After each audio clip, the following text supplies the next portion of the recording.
Нашата болка не е теорија, тоа е секојдневие. И затоа денес јавно прашуваме, дали судницата се претвори во струшките вечери на поезијата?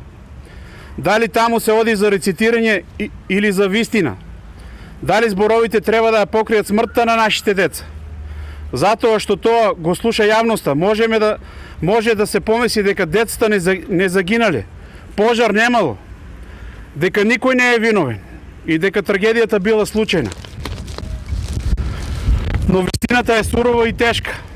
Нашите деца изгореа живи, во чати и во паника, со крикови за помошта што никој навреме не ги слушна.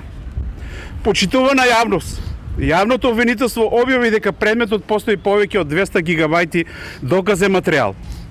Вештачења, разговори, аудио и видео снимки, извештаи и анализи. Тоа не се празни зборови, тоа се факти. Тоа се трагите на одлуките и неодлуките. Тоа е патот на одговорност. И покрај сето тоа, одбраната упорно тврди дека никој не е виновен. А уште пострашно е што денес слушаме нешто што ја навредува и здравата логика. Дека некој од обвинетите не знаел дека во градот постоела дискотека. Дека никоја институција немало надлежност.